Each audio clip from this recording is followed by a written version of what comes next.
Muito bem, muito boa noite, ou bom dia, ou boa tarde, né? Meus queridos irmãos e irmãs catequistas, não sei que horas vai ser transmitida essa aula, né? Esse nosso último encontro, né, formativo. Que coisa boa, né? Estarmos mais uma vez aqui reunidos, né?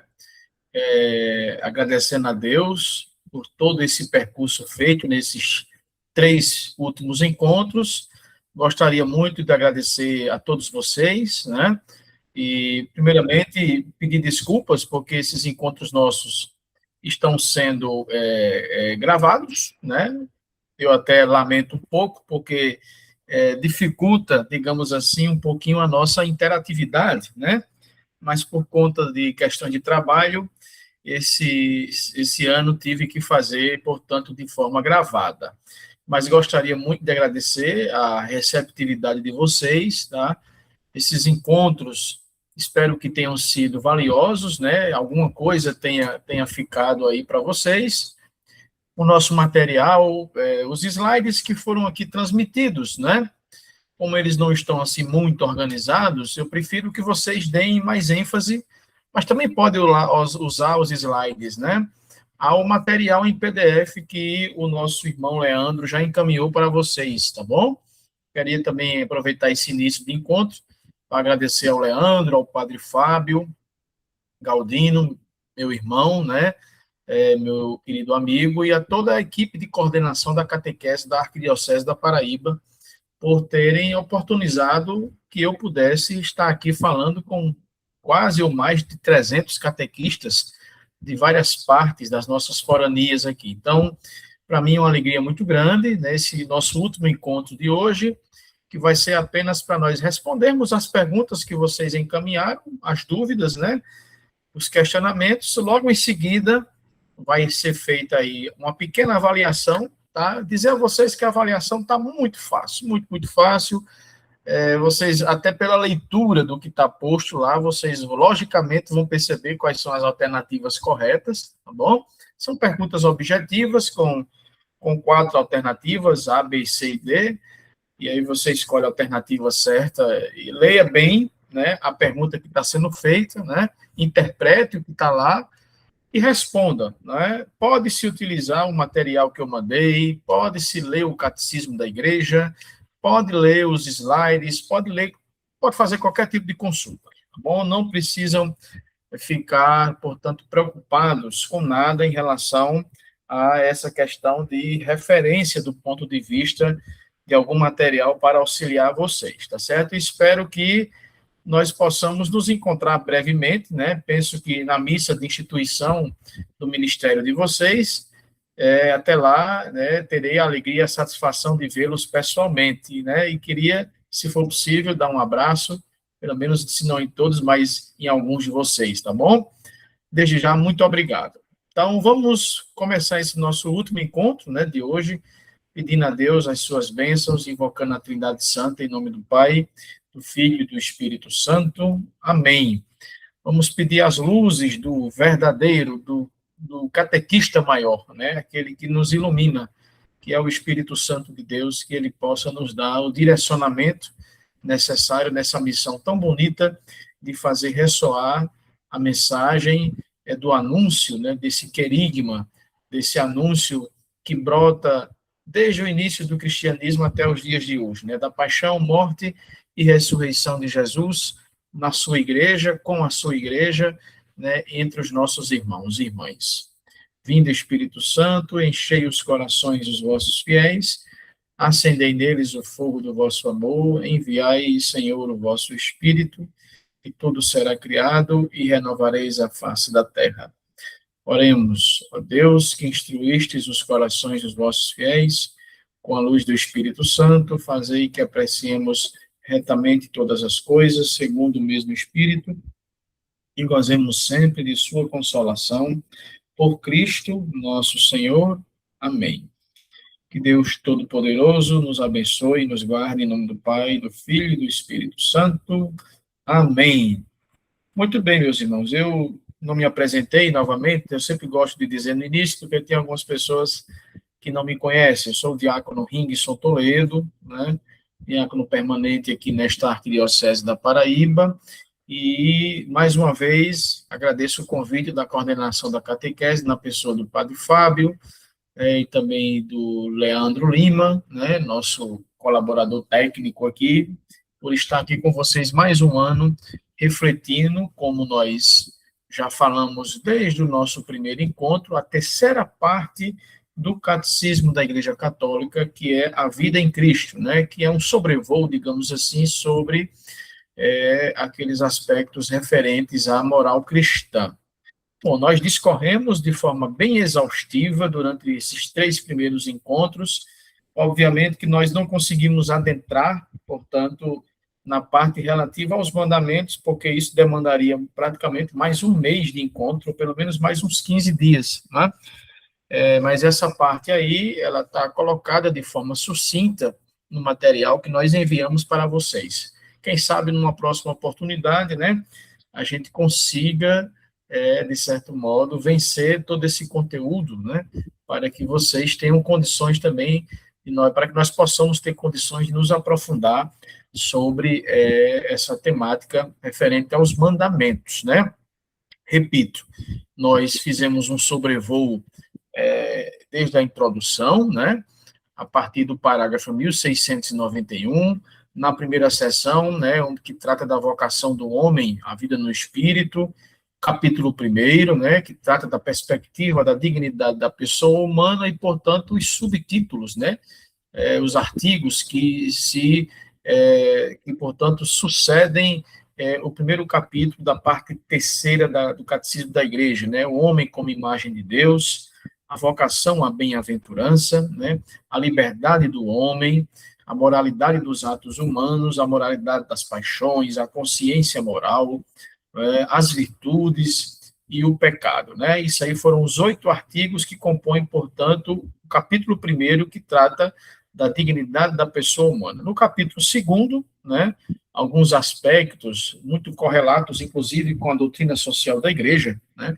a pessoa e a sociedade, a participação na vida social e a justiça social. Lembro que, quando falei sobre a questão da doutrina social da Igreja, que é ainda, lamentavelmente, uma parte do ensino doutrinário da nossa Igreja Católica, muito desconhecida, lamentavelmente, por parte de muitos católicos e até muitos catequistas, né?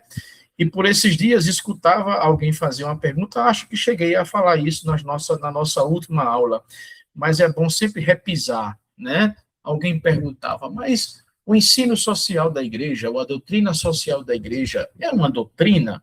É um ensinamento oficial da igreja ou não? A igreja não deveria se importar com outros temas mais transcendentes, né? Bom, eu não vou entrar muito nessas questões, porque o tempo não nos permite, mas vou naquilo que é o ponto mais central. É, sim, doutrina da igreja, né? E é exatamente essa terceira parte do catecismo da igreja, vou repisar isso de forma muito contundente, não porque é uma disciplina que eu ministro, já tive a oportunidade de ministrar em alguns encontros, até mesmo no nosso seminário arquidiocesano, para os nossos seminaristas, enfim, mas porque é um tema que eu particularmente tenho muito, muito gosto, não é? E quando alguém perguntar para vocês, olha, o ensino social da igreja, a reflexão social da igreja sobre os diversos temas da sociedade, digamos assim, é doutrina da igreja? Mas onde é que está isso? No próprio catecismo da igreja. Onde? Na terceira parte, né, que trata exatamente da vida em Cristo, né, a vida moral, né, que como nós vemos aqui, a terceira parte do catecismo da igreja, a vida em Cristo, né, que é digamos assim, um aspecto mais referente à moral cristã, e mais precisamente nessa parte do capítulo 2º, onde nós temos a consciência humana, né, a partir do parágrafo 1877, aí vem os artigos que são subsequentes, né, a pessoa e a sociedade, a participação na vida social e a justiça social, que vão do parágrafo 1878 até o 1928. O capítulo 3º, né, que traz também a temática da salvação de Deus e a lei e a graça, mas mais precisamente no capítulo 2 e a parte referente aos mandamentos, né?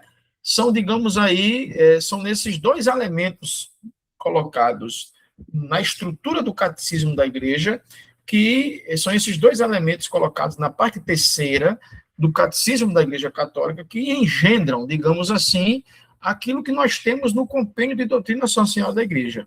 Não que o ensino social da igreja só tenha começado a partir do catecismo de 1992, que é esse que nós temos hoje. Não, não é isso, né?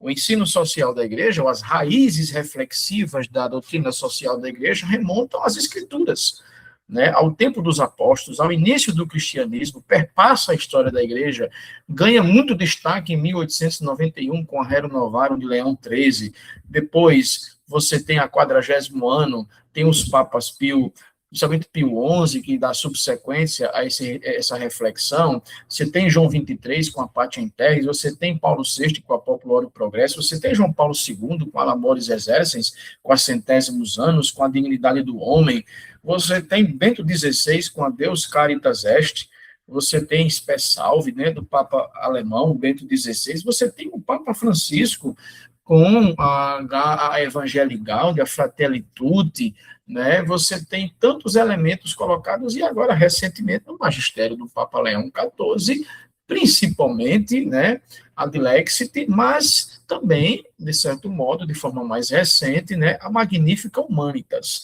Então, nós vamos percebendo que, na história da igreja, principalmente dos 2 últimos séculos para cá, isso se tornou mais evidente, se tornou mais concreto.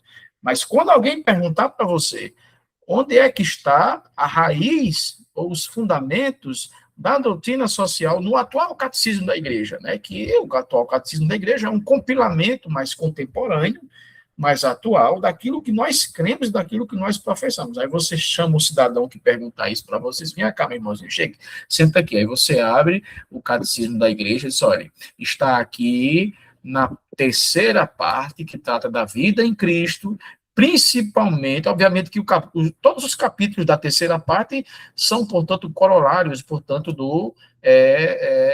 ao ensino social da igreja, mas mais especificamente o capítulo 2 e a parte atinente aos mandamentos da lei de Deus, tá bom? É bom fazer esse tipo de repescagem para que nós entendamos bem, não é? Os motivos que levam muitas pessoas a terem dúvidas, que eu acho que essas dúvidas, principalmente para pessoas que já são de caminhada, nem deveriam existir tanto, mas como existem, às vezes existe até mesmo no meio de nós, né? Entre nossos irmãos, né? Às vezes até mesmo catequistas, né? Pessoas de igreja, né? Que lamentavelmente disseminam aí algumas inverdades, né? E, bom, tá certo?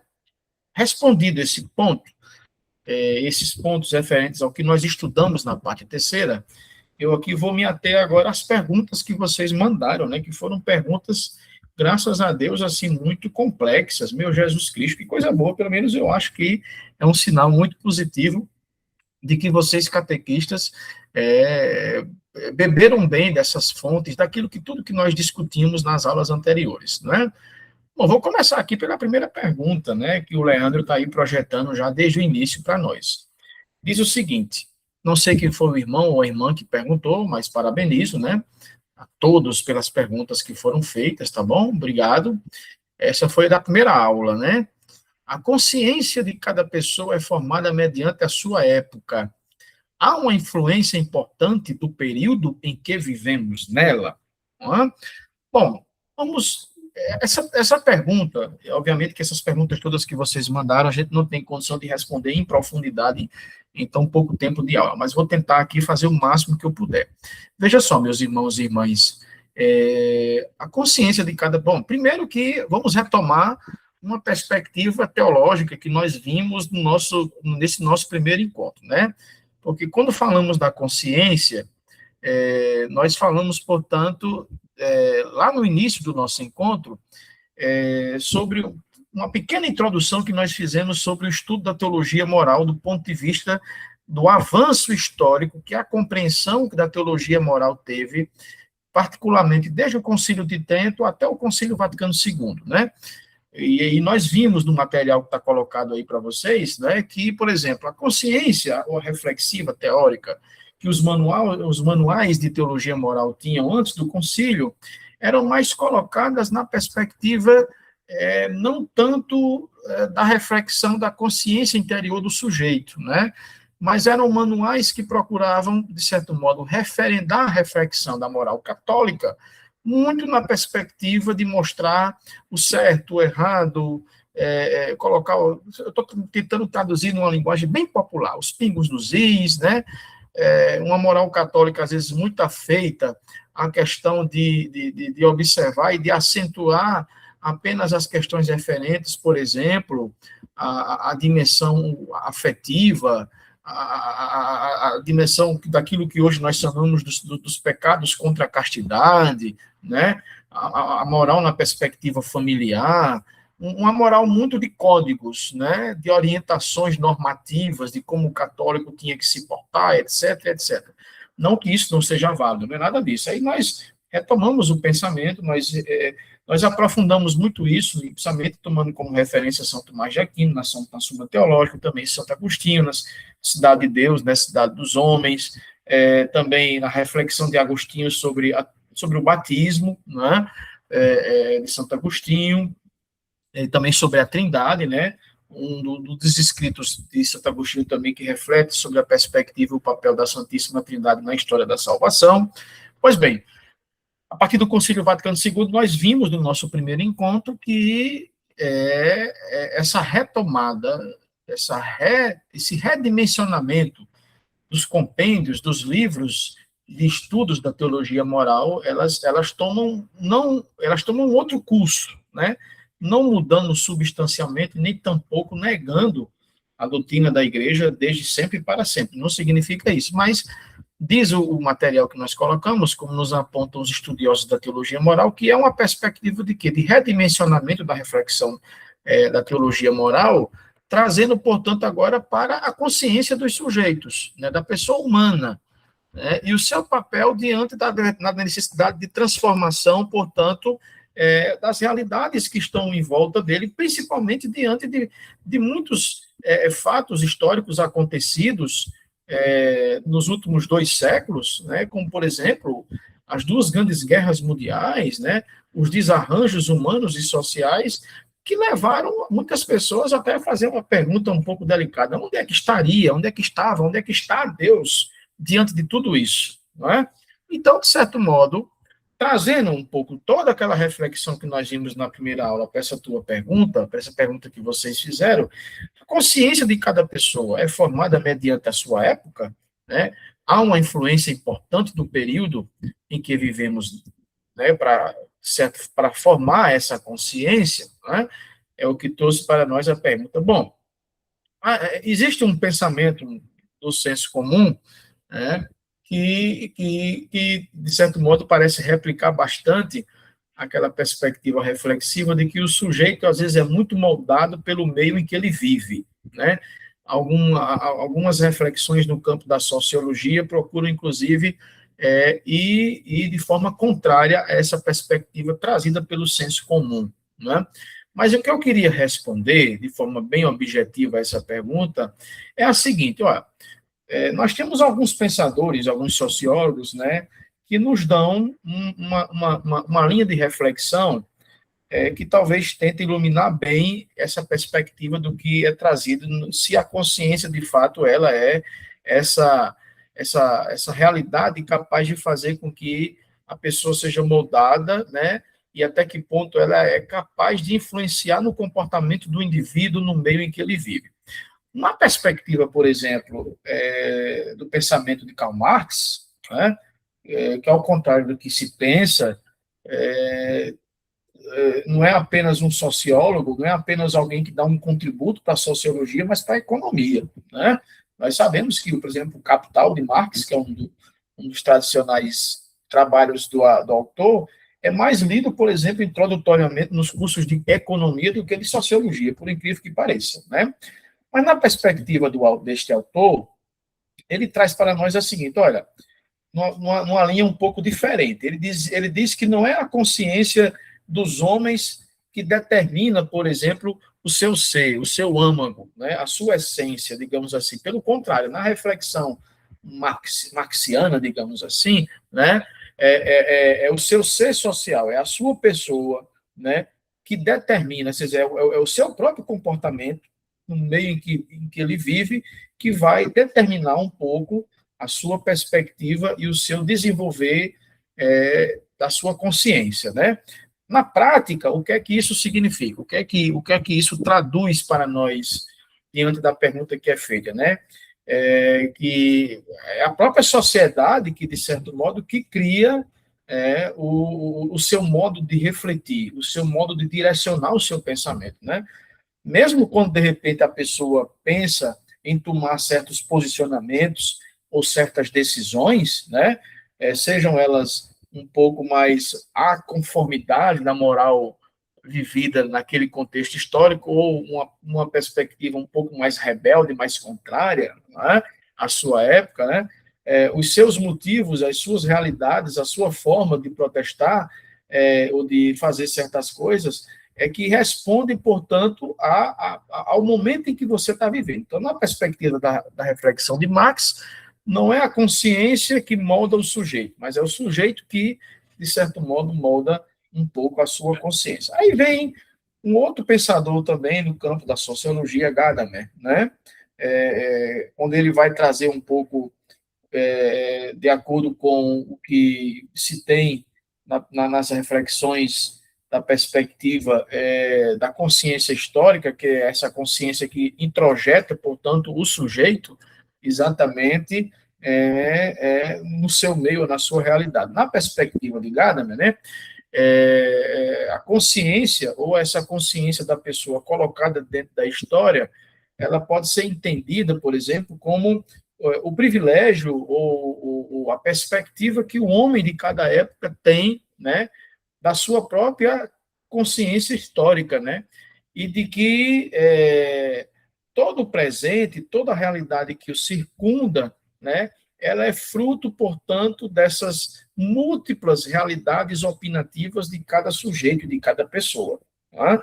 Então, enquanto na perspectiva de Marx, não é a consciência que molda o sujeito, mas o ser, a essência do sujeito, mas o contrário, né? Na reflexão de Gadamer, podemos dizer assim que ele entende que o homem, principalmente o homem moderno e pós-moderno, né? Ele tem um certo privilégio, né? Porque ele tem a capacidade, depois de vivido tantas realidades do passado, né? De construir uma consciência histórica mais fundamentada, mais sedimentada, né? E que isso acaba, de certo modo, sendo influenciadora também das opiniões e das linhas de pensamento que vão surgindo no seu dia a dia. Né? Há também um outro pensador, John Russell, né, que diz que compreende que a consciência, né, não é uma realidade exclusiva de determinados agrupamentos sociais, né, ou de certos indivíduos que se acham muito melhores ou aptos a querer formar um pouco as consciências intelectuais ou não intelectuais de cada momento, né? Na verdade, na perspectiva de Husserl, né, e também de Heller, a consciência histórica, portanto, na perspectiva desses dois pensamentos, desses dois pensadores, né, é uma das condições primordiais e fundamentais que fazem com que o indivíduo, os seres humanos, possam, portanto, modificar a vida cotidiana a partir das suas experiências, né? Então, assim, se nós tomarmos como base esses três pensadores, não cabe muito essa máxima de que a consciência, talvez um pouquinho mais a perspectiva de Marx, não sei se eu estou certo, isso aí os sociólogos aqui podem responder com mais clareza, mas não é a consciência em si que acaba formando propriamente ou dando os direcionamentos totais de cada sujeito, né? Agora, de uma maneira mais genérica, alguém pode dizer a consciência de cada pessoa é formada mediante a sua época. É claro que, se pegarmos a reflexão mais de Gadamer, né, nós vamos perceber de que sim, de que essa consciência histórica, de certo modo, principalmente com a modernidade, né, com uma contraposição de pensamentos vividos no passado, ela é capaz, sim, de exercer, numa certa geração de indivíduos, sim, uma influência, né? Mas essa questão, assim, a consciência de cada pessoa é formada mediante a sua época, essa pergunta ela não pode ser respondida com uma afirmação absoluta, né? Vai muito de acordo com a linha teórica do pensamento de cada sujeito, né?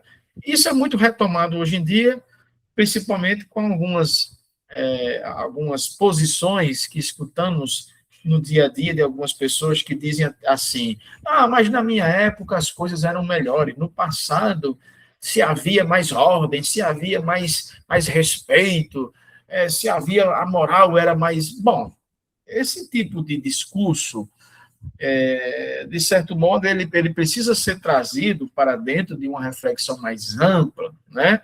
Porque em cada época, você querer fazer a comparabilidade de que a realidade da consciência histórica de 50 anos atrás era melhor do que a atual, é um pouco perigoso, porque, para não dizer, é incipiente demais e muito periférico fazer isso, ou trazer isso como uma afirmativa, né?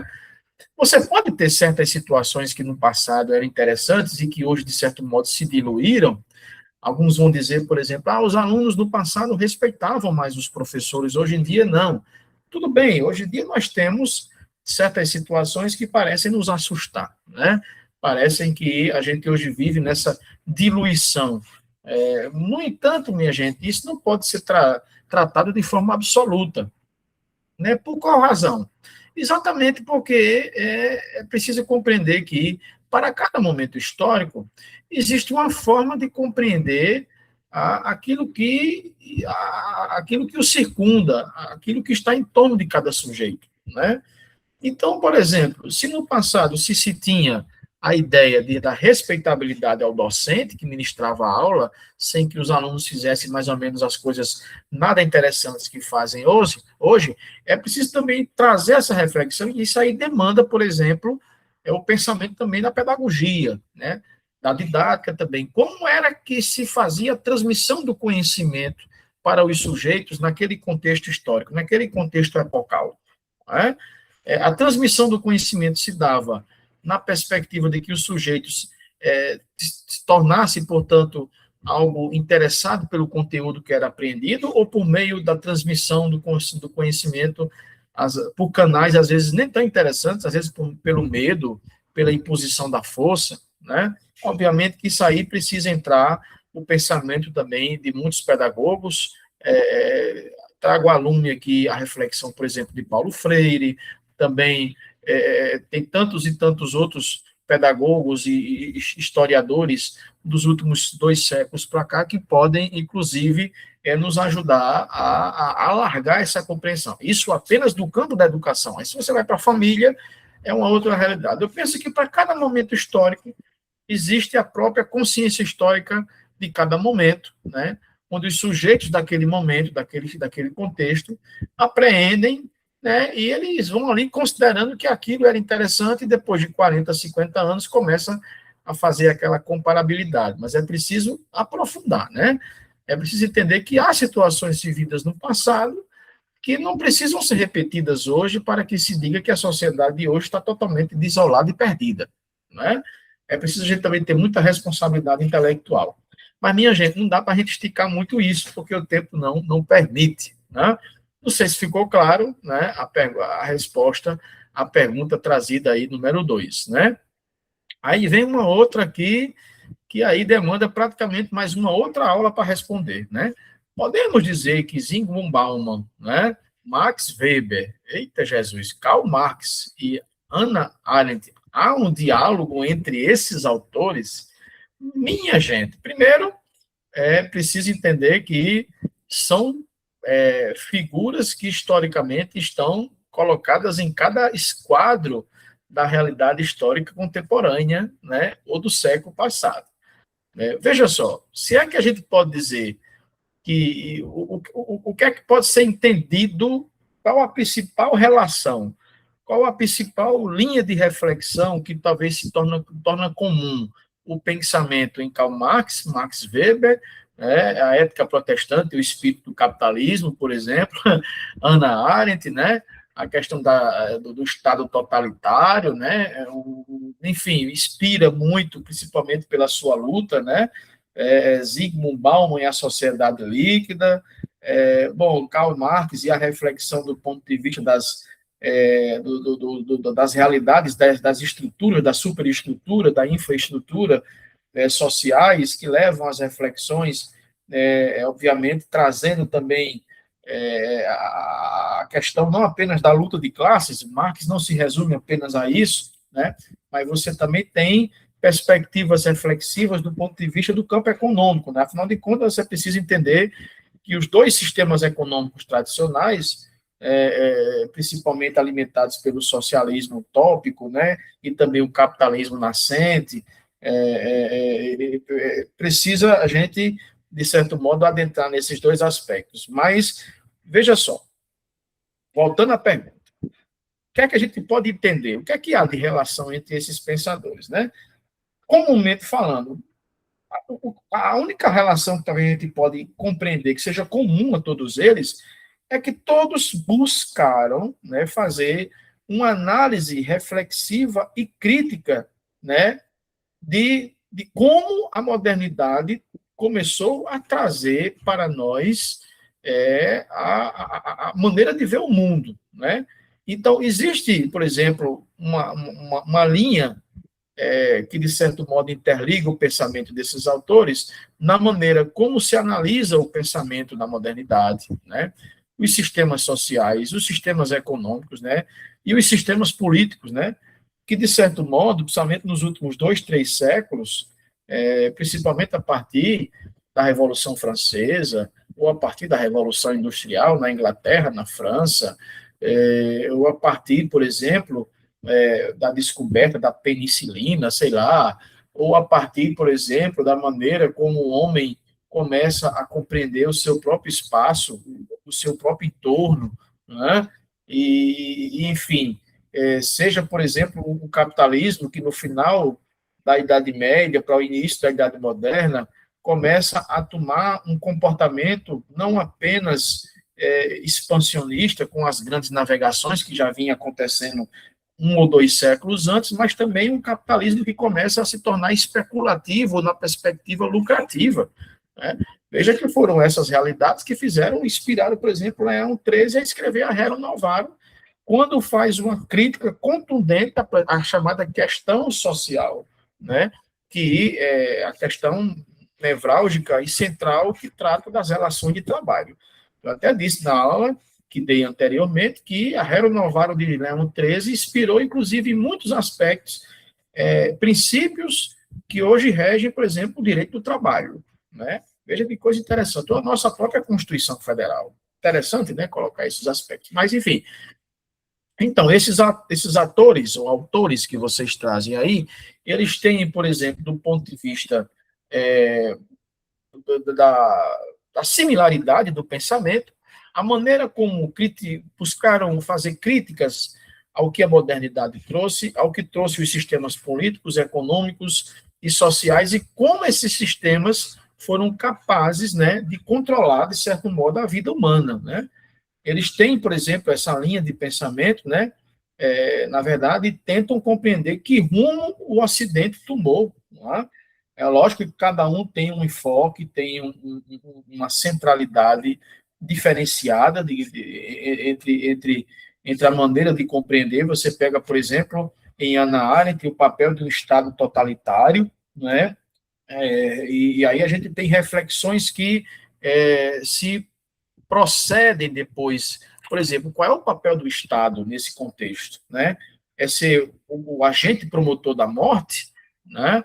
Quando você pega, por exemplo, basta pegar, por exemplo, o que nós temos historicamente muito conhecido, que por exemplo, o extermínio de judeus feito pelo nazismo, né? A maneira como se desenvolveu o fascismo italiano, não apenas por Mussolini e por Hitler, mas como é que isso se desenvolveu na consciência coletiva dos sujeitos, né? Mas, embora cada um pense de forma diferente, mas tentaram, todos eles, refletir sobre isso, né? Ou seja, para cada momento da história, refletir criticamente como os sistemas políticos, econômicos e sociais foram capazes de controlar e de transformar a vida humana, né? E, acima de tudo, como é que tudo isso foi capaz de fazer gerar, ou pelo menos de certo modo, nos legar até hoje muitas crises que ainda, de certo modo, nós não conseguimos administrar. Você veja uma modernidade que aparentemente quis romper com um pensamento mais tradicional ou anterior ao seu período, não conseguiu responder ainda a questões tão básicas, como disse o Papa Francisco na Fratelli Tutti, e como disse João 23 na Pátria in Terris, né? Que é um documento que é escrito pelo Papa Roncalli, que começou o Concílio Vaticano II, principalmente quando o mundo ali vivia a bipolaridade da União Soviética e dos Estados Unidos, aquela crise dos mísseis, né? Ali voltados para Cuba, nós sabemos o desastre humano que aquilo seria, e muitos historiadores colocam que exatamente esse Papa, que seria um Papa de transição, escreve uma carta que é capaz, de certo modo, de dar um desarme momentâneo, pelo menos uma baixa da guarda, para que os homens começassem a compreender que, feitos à imagem e à semelhança de Deus, a paz, portanto, deve ser buscada como um princípio fundamental. De certo modo, podemos dizer, indiretamente, preste bem atenção, bebe muito disso aí, por exemplo, Hannah Arendt, né? Zygmunt Bauman, obviamente, numa perspectiva diferente, cada um dos dois, né? É lógico que a perspectiva mais legada à sociologia de Max Weber, né? Na ética ou da maneira de observar o comportamento que a relação de trabalho tinha, por exemplo, com a realidade religiosa do protestantismo, né?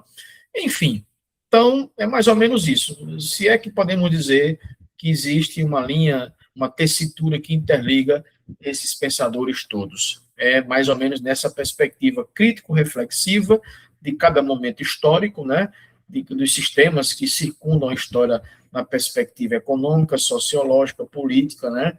Tentando, inclusive, trazer uma resposta para cada momento, para cada época. Mas nós não temos como aprofundar aqui o pensamento de cada um deles. Bom? Muito bem. Alguém pergunta: as bem-aventuranças seriam o princípio da dignidade humana? Vamos retomar o que diz o Catecismo da Igreja, né? Vamos pegar lá o artigo 2º do capítulo 1º, no parágrafo 1716, né? As bem-aventuranças estão no coração da pregação de Jesus, né? Diz o parágrafo 17 e 16.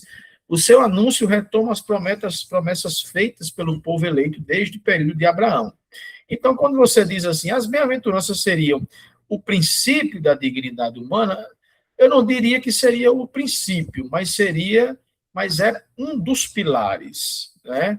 Que, de certo modo, favorece, sim, a construção do edifício ou da compreensão da dignidade da pessoa humana, porque o princípio, as suas origens, elas estão lá na Escritura, né? Quando? Quando o homem é criado à imagem e semelhança de Deus, entendeu? Então, se eu apenas redundo a expressão das bem-aventuranças trazidas em Mateus ou em outro sinótico, porque é preciso também a gente fazer um adentramento, por exemplo, na escola ou na comunidade de cada um dos evangelistas, principalmente os sinóticos, né? O que é que há de similaridade, o que é que cada autor, Mateus e Lucas ou Marcos, quiseram dar tanto ao tema como a outros temas do Novo Testamento. Esse discurso das bem-aventuranças de Jesus trazido ao povo no alto, né? Na perspectiva, por exemplo, de Mateus, você tem muito uma tendência da comunidade mateana em fazer uma referência a Moisés, quando trouxe obviamente, as tábuas da lei, né? E em Jesus isso agora não é inscrito mais em tábuas de pedra, mas no coração, tá bom? Então, eu não diria que seria o princípio. Vamos olhar aqui um pouco a garganta. Eu diria que seria um dos pilares, né? Que, de certo modo, fundamenta, sim, a dignidade da pessoa humana. Tá bom? Muito bem. Dignidade humana na ótica do Papa Francisco. Dignidade humana. Toda pessoa possui uma dignidade infinita que nenhuma circunstância histórica, pecado ou erro pode apagar ou anular. Nesse sentido, Virgem Maria, olha a pergunta aí, como diz os irmãos, sangue de Cristo, né? Tem dignidade quem cometeu e comete extermínio? Virgem Jesus de Nazaré. Como é que eu respondo isso aqui, hein? Genocídio, estupro de vulnerável, sangue de Cristo. Muito bem. Minha gente, vocês parecem que pegaram assim, a gente vai pegar o Diácono Rinks, vai moer ele de perguntas, né? Vamos lá. Eu não posso deixar de responder essas perguntas sem fazer referência, né, ao próprio catecismo da igreja, né, quando trata da perspectiva da dignidade humana. E aí, pegando o próprio catecismo da igreja, no capítulo 1º, a partir do parágrafo 1700, né, a dignidade da pessoa humana, parágrafo 1700, né, que é o que inaugura, e o 1701.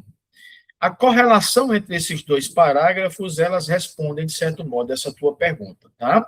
A dignidade da pessoa humana radica na sua criação à imagem e semelhança de Deus e realiza-se na sua vocação à bem-aventurança divina. Compete ao ser humano chegar livremente a essa realização. Aí entra aquilo que nós vimos nas aulas passadas, a liberdade, né? A aceitação do pecado, enfim. O 1701 diz o seguinte: Cristo, na própria revelação do mistério do Pai e do seu amor, manifesta plenamente o homem a si mesmo e descobre-lhe a sua vocação sublime. Aqui a gente retoma o que discutimos nas aulas anteriores, quando João Paulo II, lá no início do seu pontificado, escreve sobre a dignidade do homem. Eu mandei o link desse documento aí para vocês, viu? Depois deem uma olhadinha. Então, respondendo de forma bem objetiva, meu irmão, têm sim dignidades essas pessoas que cometem essas atrocidades, principalmente na perspectiva teológica e da doutrina da igreja. Por isso que, de forma assim bem sucinta, eu vou abrir aqui que eu sou teimoso, né? De João Paulo II, né? A dignidade humana, de João Paulo II, né? É importante a gente lembrar o Papa polonês. João Paulo II teve uma influência muito grande no seu pensamento de São Tomás de Aquino, né? Ele também era um filósofo, digamos assim, dos melhores, né? Enfim, não dá para a gente não pegar João Paulo II nisso aqui, né? Ele começa aqui interessante, né, quando traz para nós a questão da dignidade da pessoa humana, João Paulo II, né, de 1979. É interessante que esse texto ele coloca para nós o seguinte, né, o João Paulo II afirma que a centralidade ou o modelo inalienável, né, e o caminho que o ser humano deve ter para referendar a sua dignidade é a pessoa, né, de Jesus Cristo, a Redemptor Hominis, né, de João Paulo II. Então, veja, se a gente tem como base a pessoa de Jesus Cristo, né, essa encíclica aqui de 1979, diz o seguinte: o Redentor do homem, Jesus Cristo, é o centro do cosmos e da história, né? É inclusive a melhor referência de uma consciência histórica para cada época, tentando responder um pouco aquela primeira pergunta que vocês fizeram aí, né? Mas tudo bem, retomemos aqui. Diz o Papa polonês: para ele se dirigem o meu pensamento e o meu coração. Né? E aí o Papa continua, ainda sobre a questão da redenção do homem, né? Deixa eu ver aqui qual é o parágrafo que mais pode responder a essa questão. É esse daqui, quer ver? Bom, a dimensão divina do mistério da revelação, no ponto 9. Diz o Papa polonês, né, João Paulo II, ao refletirmos novamente sobre o Concílio Vaticano II, né, diz o Papa, não esqueçamos nem sequer por um momento que Jesus Cristo, Filho de Deus vivo, se tornou a nossa reconciliação junto ao Pai. Minha gente, essa resposta trazida por João Paulo II na Redemptor Hominis, ela é tão importante porque, primeiro, tem um fundamento aí naquilo que nós chamamos de antropologia teológica, né? Na antropologia teológica, a gente vê o quê? Que perspectiva, que parâmetro de homem nós temos? É Cristo, né? Que radica na sua própria condição humana, traz na sua própria condição humana, e aquilo que nós professamos, inclusive, no credo niceno-constantinopolitano, do qual nós celebramos 1.700 anos da sua realização recentemente, né? Então, se nós temos ele como esse parâmetro, como esse modelo do homem, né, para todas as épocas, então, e se a tradição bíblica nos diz, principalmente no profeta Isaías, quando celebramos na sexta-feira da paixão, que Cristo assume em sua carne todas as nossas dores, crucificando nela todas as nossas mazelas, não é? E vivendo todas as nossas mazelas, menos o pecado, nós não podemos dizer que não há dignidade nas pessoas que respondam ou que tenham cometido essas atrocidades. Existe sim uma dignidade, né? E isso até, minha gente, é até jurídico constitucional, né? Basta ler o artigo 5º que trata principalmente dos direitos individuais e coletivos e as garantias, né? Veja, alguém que é preso, por exemplo, né? Historicamente, nós sabemos, precisa ter um devido processo legal, uma acusação oferecida pelo Estado, geralmente o Ministério Público, né, que oferece a acusação, muitas vezes lastreado por uma investigação policial feita pela Polícia Judiciária, que é a Polícia Civil, ou a Polícia Federal, né, e quando há essas investigações na Polícia Judiciária, geralmente não há ali contraditória e ampla defesa, é o que chama-se de princípio inquisitorial, né, mas aí oferece-se uma denúncia, o cidadão oferece, depois que se torna réu, o seu contraditório, ele pode ser absolvido e pode ser condenado. Por que eu estou trazendo essa reflexão?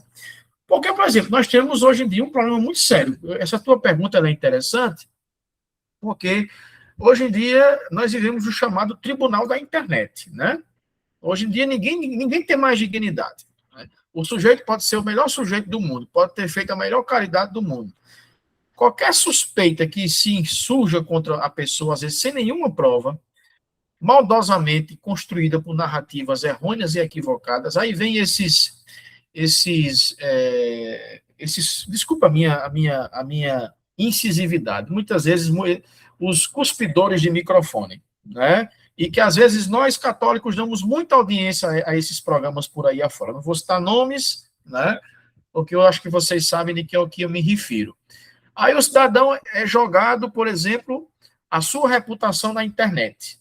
Uma página de Instagram de um jornalista policial XYZ, coloca lá, fulano recebe suspeita disso, daquilo, outro, é investigado por isso, por aquilo, investigado, né? Aí pronto. Aí tá lá a manchete, 5 horas da manhã, o cabo abre o Instagram, tá lá, meu Deus, fulano, não acredito. Padre fulano, diácono fulano, o catequista fulano, o professor fulano, meu Deus, o meu vizinho aqui, dona fulana, não acredito. Né? Quando a vida do ser humano é colocada numa realidade como essa, desse tribunal da internet, que hoje em dia está mais forte do que o próprio tribunal do Poder Judiciário, hoje em dia não precisa mais de judiciário, não precisa mais de Ministério Público, por quê? Porque, às vezes, alguns setores da imprensa, principalmente nas redes sociais, que não querem ter regras, né? É bom que se diga isso, mas precisa ter. Cometem porque muitas vezes eles já são Ministério Público, já são Judiciário, já condenam e absolvem. Quando o sujeito é considerado absolvido, sem culpa, digamos assim, o mesmo espaço que aqueles grupos de internet deram para condená-lo não abre para provar sua inocência. Aí, nisso, o nome da pessoa está jogado na lama, a pessoa, se brincar, comete até suicídio contra a própria vida, não recobra mais a sua dignidade, não consegue mais andar de cabeça erguida na rua. Por quê? Porque a sua dignidade, a sua imagem foi exposta na lama por uma acusação muitas vezes infundada por um homônimo. Era o nome José Antônio, mas José Antônio tem 1 milhão, aí já se associou a José Antônio que mora na rua tal, que é da igreja tal. Não, não sou eu, é outro José Antônio. Sim, mas botaram a foto sua, e aí? Não, mas não sou eu, não é fulano. Quando você vai provar que é o outro, meu amigo, acabou-se. A sua vida, a sua família, atentam até contra a sua família, atentam contra o seu patrimônio. Não é o que nós estamos vivendo hoje. Então, é em nome dessa realidade que a igreja nunca pode dizer que não há dignidade. Até mesmo para os que, comprovadamente, aí sim, cometem, por exemplo, esses crimes que você descreve aqui na pergunta. Eles merecem uma dignidade. Desculpe dizer isso, mas é porque não é um pensamento meu. É a defesa da doutrina da igreja que defende a inalienabilidade da vida humana, a inviolabilidade da vida humana, do nascimento até o seu declínio natural. Então, eles têm a dignidade, têm de quê? De primeiro serem condenados, e se forem condenados, serem presos, pagarem as suas penas, né, e um dia serem ressociabilizados. Aí eu não vou entrar nas discussões. Ah, mas a cadeia hoje não socializa mais, não. Está tudo acabado. Não vamos entrar nisso, tá, gente? Vamos apenas colocar que esse é um preceito não apenas do ponto de vista da moral da igreja, mas também jurídico constitucional. O sujeito que é preso, por exemplo, ele tem o direito de, no momento da prisão, pelo menos pegar o seu telefone, né? Alô, doutor fulano, advogado fulano, por favor, se dirija aqui à delegacia, porque eu fui preso e eu estou sendo acusado aqui de um crime que não cometi, só poderia vir me defender. Pronto, aí devolve o telefone para o agente policial, quando o advogado está vindo. Minha gente, pode parecer uma bobagem isso que eu estou dizendo, mas há alguns anos atrás, há bons anos atrás, nem esse direito os indivíduos tinham, viu? Enfim, estou trazendo aqui um exemplo aqui bem sorrateiro para responder, sim, não apenas na ótica do Papa Francisco, mas na ótica da igreja, né? E isso está colocado todo esse, minha gente, leiam todo essa terceira parte da vida em Cristo, com calma depois, que responde bem, principalmente essa parte aqui, ó, onde tem o homem à imagem de Deus, a liberdade do homem, a moralidade dos atos humanos, a moralidade das paixões, a consciência moral. Veja, todos esses artigos aqui do capítulo 1 são respostas a essa tua pergunta, tá bom? Pergunta 3. Se a fé cristã afirma que a entrega a Deus não pode ser imposta pela força, pelo medo, pela obrigação, como aceitar os que cometem atrocidades em nome da fé? Ou mesmo quem cometeu ao longo de toda a Idade Média e também na Antiguidade, como as atrocidades das cruzadas? Bom, de certo modo, essa pergunta ela já foi respondida um pouco na segunda, né? Veja, não é uma questão de aceitar ou de não aceitar. A questão é que cada sujeito, primeiro que esses relatos que você coloca, cruzadas, né, enfim, o que se vivia na Idade Média com a Inquisição, acho que é isso que você quis dizer, é preciso que nós não nos esqueçamos o aprofundamento histórico, cultural e situacional de cada momento, né? Se você pega, por exemplo, a realidade das cruzadas ou da Inquisição, é preciso entender também todo o interesse político e social, digamos assim, principalmente político, histórico, né, que engendrou, por exemplo, esse movimento das cruzadas, principalmente no final do primeiro milênio, início do segundo milênio, mais ou menos. Né? Então, é preciso compreender que existe sim uma dignidade, né? Mesmo a quem comete essas atrocidades em nome da fé. É a perspectiva da misericórdia de Deus, minha gente. Não tem como a gente fugir dessa realidade, né? E que não eu gosto muito daquela reflexão sálmica, né? Também do profeta, né? Os meus pensamentos não são como os vossos pensamentos, né? Então, de certo modo, isso entra na pergunta número 4. Né? Foi para a liberdade que Cristo nos libertou. Né? A perspectiva da liberdade, como está colocado aqui, a partir do parágrafo 1736. Né? A pergunta diz, foi para a liberdade que Cristo nos libertou, Gálatas 5:1. Essa seria uma liberdade sem limites? Ou como afirma em segunda? Não, não é uma liberdade sem limites, claro. Não é? É a perspectiva da liberdade em Cristo. É quando o homem tem em Cristo esse protótipo, né? Tudo posso, mas nem tudo me convém, como nos diz São Paulo, né? Onde está o Espírito Santo aí? Está a liberdade? Que sim, a perspectiva da liberdade nunca pode ser assemelhada a um desvirtuamento dessa finalidade da liberdade, né? Existem os limites, obviamente, que a moral católica, inclusive, propõe para o exercício dessas liberdades, né? Que o próprio Estado também propõe, né? Tem um Código Penal, né? Tem um Código de Processo Penal, o direito substantivo, o direito adjetivo, né? Tem os limites que são impostos, né? O sujeito pode exercer? Pode. Ele pode matar, se ele quiser, infelizmente, lamentavelmente, pode, né?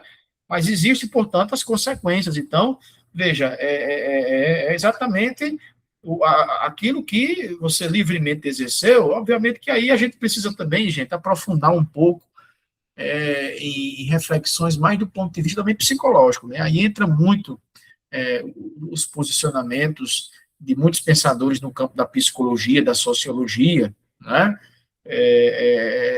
Talvez reler Crime e Castigo, os irmãos Karamazov, né, Dostoiévski, né, o Idiota, né, também de Dostoiévski. Então, são literaturas, são livros que nos ajudam também a compreender um pouco, né, essas inter-relações, né, enfim, lógico que não é uma liberdade sem limites, né, e o próprio catecismo da igreja, né, principalmente a partir do parágrafo 1730, diz o 1730, Deus criou o homem racional, conferindo-lhe a dignidade da pessoa dotada de iniciativa e de domínio dos seus próprios atos, né? Quando essas faculdades mentais, perdão, se encontram em verdadeiro equilíbrio. Mas quando não se encontram, né? As doenças mentais, minha gente, que há 20, 30 anos atrás, até mesmo alguns pensadores da medicina diziam que isso era bobagem, que isso era besteira, nós estamos vendo hoje aí como elas são verdades, né? Como elas são palpáveis à nossa frente. Né? E como o Estado, né, vejo aí os profissionais na área da psicologia, da psiquiatria, os assistentes sociais, né, vocês que trabalham aí nos setores de atendimento às pessoas com vulnerabilidade social, mas também vulnerabilidades existenciais, psíquicas, né, e que, de certo modo, dependem muito, né, portanto, tá bom? Terceira aula, não é isso? As perguntas. Espero que vocês estejam me ouvindo. E, Leandro, tá tudo em ordem aí, Leandro? O áudio está bem? Tudo bem, estamos lhe ouvindo bem aqui. Beleza. Vamos lá. Professor, antes de tudo, vou parabenizar pela sua aula. Obrigado. Obrigado, minha filha. O meu filho, não sei quem foi que respondeu, né? Gostaria que esclarecesse o seguinte, a minha câmera, eu acho que ela deu um probleminha. Se a minha câmera desligar, minha gente, é porque ela de vez em quando dá um probleminha, viu? E aí vocês me desculpem, tá certo? Gostaria que esclarecesse um ponto da sua explanação quando disse que o pecado mortal destrói a caridade, mas não na sua totalidade. Muito bem, claro. Por que não destrói na sua totalidade? Exatamente porque, como nos coloca aqui o Catecismo da Igreja, né? Vamos aqui ver exatamente isso. O que é que nos aponta, né? O Catecismo da Igreja. Que, deixa eu pegar aqui especificamente, né, o que coloca aqui, diante da pergunta que é feita, né, a pergunta número 1, né, da terceira parte, né, o pecado mortal destrói a caridade, mas não na sua totalidade. Vamos aqui nos escudar no próprio catecismo, né, artigo 8º, parágrafo 18, 46, né, o pecador, né, Deus, que no 18:47, parágrafo, Deus que nos criou sem nós, mas não quis salvar-nos sem nós. Que bonito, né? Deus que não deixou de criar a gente sem a nossa presença, sem a nossa participação, e também não nos quer salvar sem a nossa participação. O acolhimento da sua misericórdia também exige de nós a confissão das nossas faltas. Tá? Então, é preciso retomar aquilo que nós colocamos, acho que na segunda aula, a teologia da graça que sustenta de forma ininterrupta a história da salvação. Por quê? Aqui lembra as reflexões do padre Libânio, né? Por quê? Porque é a graça de Deus que sustenta, minha gente. Porque se a gente dá uma centralidade muito a outras perspectivas, que não seja a perspectiva da graça, né? Então, o que é que acontece com a gente? Se a gente encontra dificuldade na perspectiva de entender que é a teologia da graça quem sustenta toda a nossa realidade, a gente, se não fosse a graça de Deus que nos sustenta, né? E esse ato criador de Deus que ainda permanece presente todos os dias, nós nem sequer existiríamos, né? Então, é preciso entender, como você coloca aí na sua pergunta, né? Quando diz assim, quando diz que o pecado mortal destrói a caridade, ou seja, destrói dentro do coração do homem, como nos diz o catecismo, essa capacidade de manter, por exemplo, unida essa relação do homem com Cristo, com Deus, né? Portanto, destruído lá e ocasionada por aquela desarmonia no jardim, como vemos lá no Gênesis. Mas em Cristo existe uma recuperação disso aí. Quando ele, feito o novo Adão, né, também teve seu túmulo colocado numa gruta dentro de um jardim, ele, portanto, redimensiona e reencontra, reaproxima o homem, o seu criador, da sua criatura. Então, não tem como a gente dizer que esse pecado mortal é capaz de destruir tudo, né? Porque é exatamente essa misericórdia de Deus que ainda continua a nos resgatar, tá bom? Mas o tempo não permite, vamos para frente. 1800, o pecado mortal é uma possibilidade radical da liberdade humana, tal como o próprio amor, né? É verdade. Tem como consequência a perda da caridade, como nós já vimos, por quê? Porque ela fere exatamente aquilo que interliga, de certo modo, o Criador, a sua criatura, que é o amor, né? Ou aquilo que caracteriza muito profundamente cada um de nós, que é o quê? Que é o fato de termos sido feitos à sua imagem e semelhança, e que, lamentavelmente, com o passar do tempo, a gente vai perdendo um pouco isso, não é? Muito bem, diz o seguinte: tem como consequência a perda da caridade e a privação da graça santificante, ou seja, do estado da graça, né? Perde essa graça, mas não na sua totalidade, porque essa graça ainda nos sustenta, acabei de dizer há pouco. E se não for resgatado pelo arrependimento e pelo perdão de Deus, originará a exclusão do reino de Cristo e a morte eterna no inferno. Bem entre parênteses, viu? Essas questões. Uma vez que a nossa liberdade tem capacidade para fazer escolhas definitivas, irreversíveis, né? Essa perspectiva, por exemplo, se a gente coloca isso de forma muito fechada, aí a gente nega, por exemplo, a teologia, escatologia, que trata, por exemplo, sobre o purgatório, né, como uma realidade ainda presente pós-morte. No entanto, embora nos seja possível julgar se um ato é, em si, uma falta grave, devemos confiar o juízo sobre as pessoas à justiça e à misericórdia de Deus? Claro, como nós respondemos na pergunta, por quê? Porque é exatamente essa graça de Deus que nos sustenta, né? Como está colocado aqui no catecismo, né?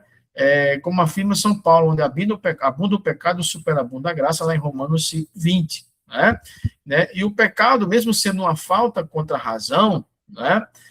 Uma ofensa contra Deus, mas diz o parágrafo 18:51, digamos assim, configurado na paixão de Cristo, colocando na sua morte e ressurreição, que esse retrato da misericórdia se torna um retrato vencedor, né? Onde o pecado manifesta a sua forma mais violenta, porque Cristo assume toda a sua condição humana e salva, portanto, como nos ensina a cristologia, em toda a sua condição humana, aquilo que em nós estava ainda perdido desde os nossos pais primeiros, né? Mas, acima de tudo, também reintroduz e reconfigura e apresenta para nós esse rosto diferente de Deus, né? Que, de certo modo, o Antigo Testamento quis introduzir na consciência, né? Seja do povo da Antiga Aliança e muitos de nós hoje. Então, é claro que essa misericórdia nos resgata, né? 2, fé é confiar em Deus e orientar a própria vida de acordo com essa confiança? Sim, de certo modo, né? A fé não como um elemento, como nos diz o cardeal Tolentino, né, atual prefeito para o dicastério da Congregação para a Educação, né, e para a Cultura, mas também o teólogo Karl Rahner, né, de certo modo, e também o Papa Bento XVI, num daqueles seus ensaios de cristologia, né, sobre Jesus Cristo. De certo modo, a fé precisa, portanto, ser colocada como um elemento, a partir da própria tradição paulina, como aquele elemento que é capaz de fazer com que nós agrademos a Deus, como nos diz o trecho da Escritura em São Paulo. Sem fé é impossível agradar a Deus, mas o instrumento da fé, como vai dizer o catecismo, como uma adesão pessoal e livre a esse projeto salvífico de Deus, é que é capaz de fazer com que, de certo modo, nós orientemos e mantenhamos, portanto, viva, né, essa nossa confiança em Deus, essa nossa confiança, essa nossa esperança, né? É bem verdade que essa perspectiva da confiança em Deus, ela precisa ser entendida como uma perspectiva que, à semelhança de Cristo, ela precisa permanecer presente entre nós, para que nós também, junto com Ele, como já no batismo fizemos essa experiência, fazendo a experiência de mergulhar na sua morte, ressuscitemos com Ele também para uma vida nova, né? Então, é verdade que às vezes há o abalo dessa perspectiva da vivência da fé e da esperança diante dos reveses da vida, né? Mas a gente lembra do que disse Jesus: tende coragem, eu venci o mundo, né? Ok? 3. Se a esperança é a virtude pela qual o cristão deseja o reino dos céus e a vida eterna, então, se um catequista cristão perder a esperança, ele deixa de desejar o reino dos céus e a vida eterna, a esperança é a âncora das almas. Não, não necessariamente, porque o desejo de Deus está inscrito no coração do homem, como também nos aponta o catecismo da igreja, tá bom? Então, não significa dizer que deixar de ter a esperança, automaticamente o cidadão já está como que fora do reino. Porque o que é o reino? Onde está o reino? O reino está dentro, o reino está entre vós, né? Mas até na tradução desse texto, onde Jesus coloca lá no Evangelho, ninguém pode dizer onde é que está o reino. Está aqui, está acolá, está em cima, está embaixo. O reino está dentre vós, o reino está dentro de nós, né? Então, essa perspectiva, ela continua acesa no coração do homem, mesmo diante dos reveses. Daí o papel de uma catequese bem feita, o papel da evangelização, como forma de fazer o ser humano, né, redescobrir esse desejo da vida e da caridade. Minha gente, o tempo está passando. Vamos lá. Sobre o tema o pecado e a liberdade humana, pergunto. No Catecismo da Igreja, o tema o pecado e a liberdade humana está profundamente ligado à responsabilidade moral. De certo modo, sim, né? A consciência, a graça e a misericórdia de Deus.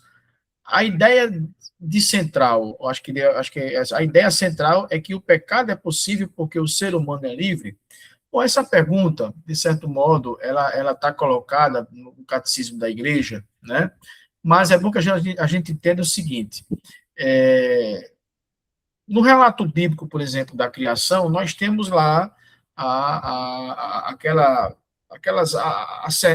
assevera-se, portanto, né, de que exatamente, portanto, por esse distanciamento do homem em relação a Deus, né, que, de certo modo, fez com que o pecado entrasse na história humana, né? Mas é preciso que a gente retome, minha gente, aquilo que falei nas duas perguntas anteriores, né? De que, olha, a perspectiva do pecado, que o pecado, numa linha mais etimológica, significa que a palavra pecado é errar o alvo. Tanto no hebraico como no grego, do Antigo e do Novo Testamento, é errar o alvo, né? Então, em Cristo, né, existe, portanto, como diz o parágrafo 1743 do Catecismo, né, com o perdão dos pecados oferecidos, como um dom, inclusive, do ressuscitado, restaura-se, portanto, a comunhão do homem para com Deus, implicando, por exemplo, na remissão, inclusive, das remissões referentes às penas eternas do pecado, né? Veja, As obras de misericórdia, como vai dizer o catecismo, é que nos ajudam, embora permaneçam, às vezes, os pecados temporais, né, que são, digamos assim, aquelas sequelas que o ato pecaminoso continua a deixar em nós pela concupiscência, mesmo depois do batismo, né, mas existe, por exemplo, as obras que nos ajudam a nos purificar, como as obras de misericórdia, de caridade, da oração, a penitência, exatamente buscadas dentro de um espectro sacramental no sacramento da confissão, tá bom? É lógico que exatamente por essa liberdade dada como dom de Deus ao homem, que o pecado, de certo modo, entra como uma realidade, né? Até porque se Deus não nos dotasse de liberdade, ele estaria, de certo modo, sendo contraditório consigo mesmo, não é? E em Deus não pode haver contradição, né? Por isso que, como a gente vê nessa relação de liberdade do pai para com o filho, né? O filho, mesmo sendo livre, mas olha para o pai num momento de aflição e diz: se possível, afasta de mim esse cálice, contudo, seja feita a tua vontade, não a minha. Mas por que que o filho, como manifestação verdadeira da nossa humanidade, também chega a pedir ao Pai o afastamento desse cálice, mas pede que se cumpra a sua vontade? É exatamente para caracterizar que, mesmo sendo livre, o homem pode permanecer configurado a Deus. Né? Por isso que Cristo é sempre o modelo, o protótipo. Acho que a pergunta 5, de certo modo, é correlacionada a isso. O catecismo relaciona liberdade e responsabilidade. Quanto mais livre uma pessoa, maior é a sua capacidade de responder moralmente por aquilo que faz. De certo modo, né? Com certeza, principalmente dentro daquilo que o catecismo vai tratando sobre a perspectiva da liberdade em Cristo. Se Deus criou o ser humano bom e livre, por que existe o pecado? Né? A partir de sua explicação sobre o significado do pecado, posso afirmar que o pecado é uma ruptura da relação do ser humano com Deus? O pecado existe, vai dizer o catecismo da igreja, exatamente como uma opção, digamos assim, histórica, que entra, né, não pela vontade de Deus, obviamente, né, mas como uma opção construída exatamente pelas opções trazidas pelo primeiro homem, né? Criado, portanto, por Deus como primor da sua criação, mas que fez uma opção muito livre, né? Também, de certo modo, de se distanciar, digamos assim, dessa proximidade para com Deus. Não é? Obviamente que, apesar de tudo, Deus nos envia seu Filho, como diz Romanos capítulo 5, versículo 12, né? E também nos oferece a graça santificante, por exemplo, dos sacramentos, para que o homem vá se reencontrando, como, por exemplo, no batismo. Né? Essa graça santificante do batismo, ela precisa, de certo modo, se manter todos os dias reavivada no coração do homem. Né? A graça do batismo, por isso que se diz que, se possível, visitemos constantemente a nossa pia batismal, né? Ou qualquer pia batismal que a gente tenha na nossa igreja, para exatamente nós fazermos como o Apocalipse, voltarmos ao primeiro amor, nos redirecionarmos para aquele local onde nós recebemos profundamente essa graça. Tá bom? Pode passar, meu irmão. A gente ir para a finalização. O pecado diminui a liberdade e pode tornar a pessoa escrava? De certo modo, sim, né? Ela repele essa liberdade dada por Deus ao homem, né? Muito embora o homem se ache livre, né? Quando comete um pecado, ele não percebe isso. A pergunta que faço a seguir tem uma profundidade teológica, a partir do catecismo. Por isso mesmo, peço que discorra sobre ela, citando, se possível, a doutrina social da igreja. Se Deus criou o ser humano livre e deseja que ele escolha o bem, por que Deus não impede a possibilidade do ser humano escolher o mal? Deus não pode impedir que o ser humano escolha o mal, exatamente porque isso está arraigado fundamentalmente, né, na perspectiva da liberdade que ele colocou no coração de cada um de nós. Né? Veja, se a salvação é algo dada por nós, por meio de Cristo, e que, de certo modo, se concretiza mais verdadeiramente na sua igreja, né? De certo modo, a gente entender, por exemplo, por que não impedir que o ser humano escolha o mal? Né? Exatamente seria, se nós aceitássemos essa perspectiva de que Deus interferisse na liberdade do homem escolher o mal ou o bem, precisaríamos, de certo modo, reescrever o texto da Escritura quando fala disso. Porque, veja, Deus coloca o homem de forma livre e harmoniosa na relação com ele, lá no texto do Gênesis, num jardim. E aquela convivência se manteve presente e perene, né? Quando há a quebra dessa convivência, quando há a quebra disso aí, exatamente por uma escolha do próprio homem, e Deus não pode impedir isso, porque aí ele não estaria sendo Deus. E Deus não pode ser contradição, disse isso agora há pouco, né? Porque a liberdade também é um dom dele. Então, se ele desfizesse aquilo que ele deu por graça a nós, que é sermos livres, impedindo que nós escolhêssemos o mal, então ele seria contradição, e Deus não pode ser contradição, tá bom? Mas a graça dele nos sustenta, mesmo diante do mal presente entre nós. Né? Por isso que a pergunta 10, a graça de Deus é alcançada pela fé? Também, né? Mas pela caridade e pela esperança, como as virtudes teologais que nos ajudam a sustentar esse dom dessa graça, principalmente a caridade, né? A 11, se a graça é necessária para a salvação, quanto depende de Deus e quanto depende do ser humano? Olha, veja só, de Deus a gente dizer que praticamente não depende em quê? Porque ele já trouxe para nós, né? Eu gosto muito de retomar como resposta a uma pergunta como essa, aquele texto do pobre Lázaro, né, e do rico, né, como referência bíblica para nós. Né? Quando o rico está lá queimando no fogo, bem entre aspas, em que ele diz o seguinte, olha, deixa eu retornar para os meus irmãos para avisá-los, né, que não venham também para este local de tormento, né? E aí, qual é a resposta que Abraão dá? Não, eles têm as escrituras, né? Então, de certo modo, veja, se a graça é necessária para a salvação, o que é que depende de Deus ainda? Mais nada, porque ele já nos deu a sublimidade da sua revelação em Jesus Cristo, né? Depende muito do nosso esforço, em que perspectiva? Buscando viver a sua palavra e nos alimentarmos dos seus sacramentos, para que a gente viva profundamente essa relação, né, de liberdade com ele. Tá bom? Acho que é a última, né, Leandro? Deixa eu ver aí. Acho que é a última. Sim, acaba nessa. É a última. São muitas perguntas para pouco tempo, gente. Eu peço desculpas, viu? Qual o caráter fundamental da justificação? Eu estou com um probleminha aqui na minha câmera, infelizmente, e eu estou somente no áudio.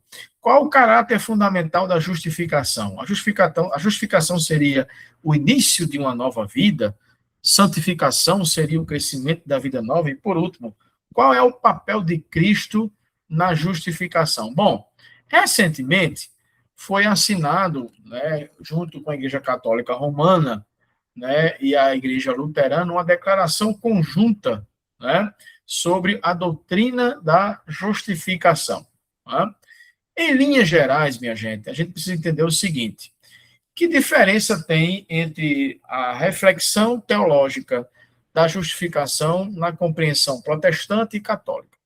Na compreensão da Igreja Católica, a partir do parágrafo do Catecismo da Igreja, não é? A justificação, portanto, é uma obra da ação de Deus na vida da pessoa, né, que consiste, portanto, né, na infusão da sua graça e que vai, historicamente, fundamentando o homem na sua existência e no seu cotidiano humano, né?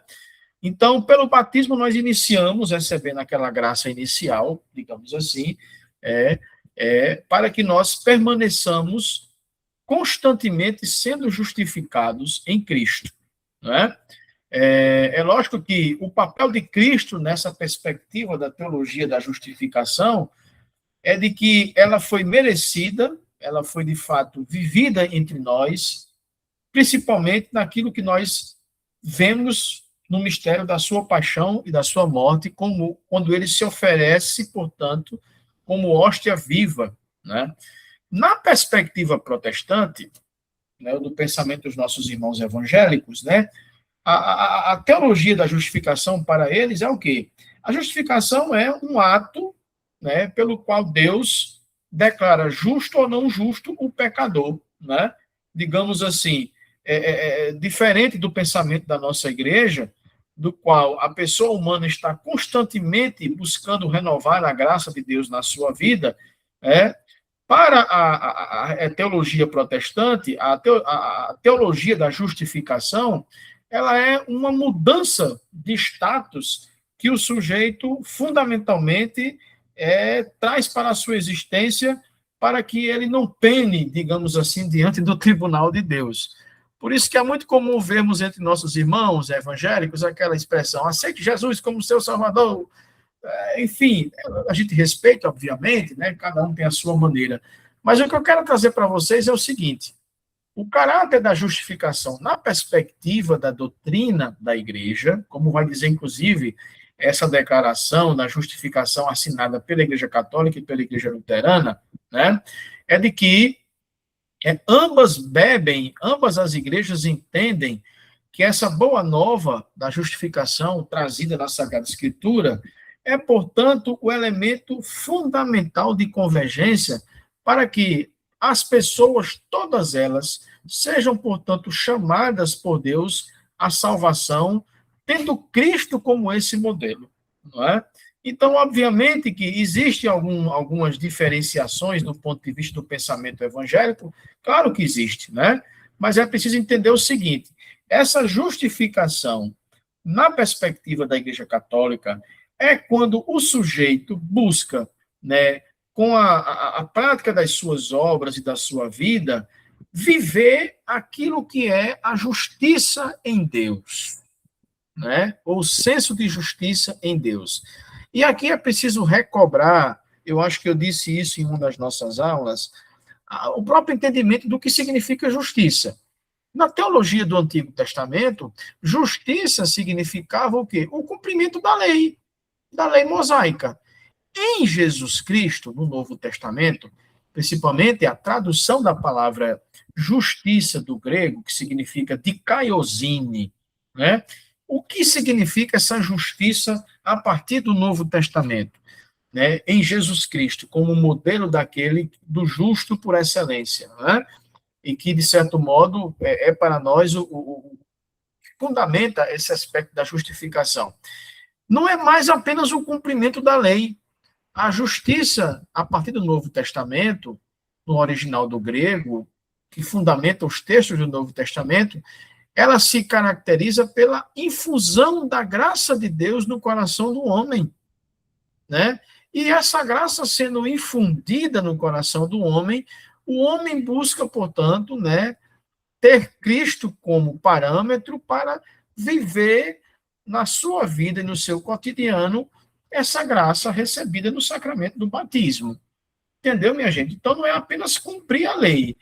Às vezes, erroneamente, nós escutamos até gente dizendo isso, utilizando, por exemplo, o magistério da igreja.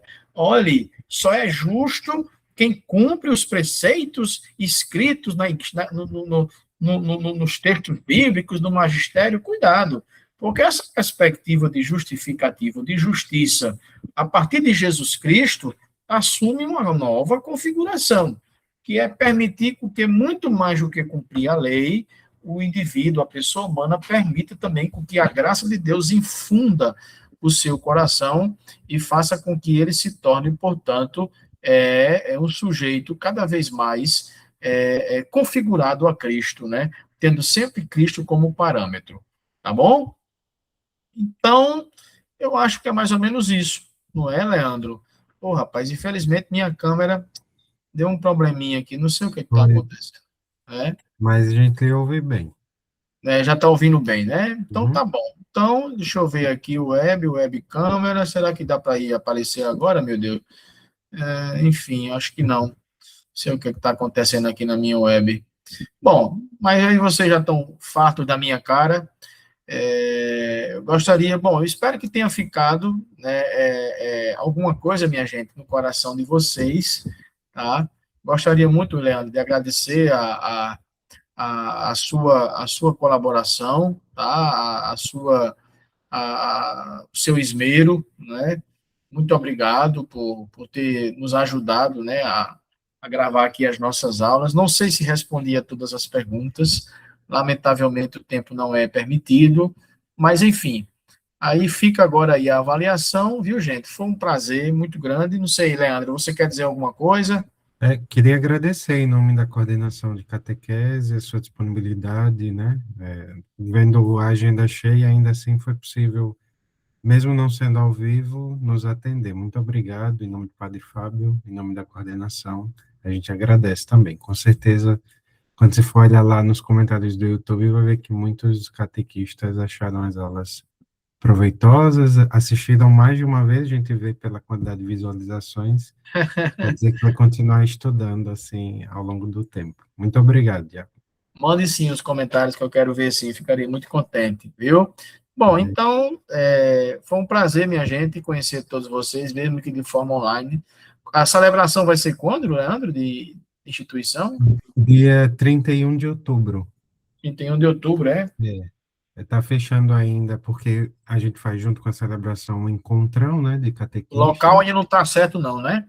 Não, a gente está fechando o local, mas já agendou com o bispo a missa dia 31 de outubro, Eu 5 acho que horas. pela quantidade de gente, devia fazer no estádio Almedão, né? É Poderia ser, bastante. poderia fazer o jogo do Botafogo mais cedo, depois ficava, aí depois a gente ia assistir o Belo, e depois aí começava a missa de instituição.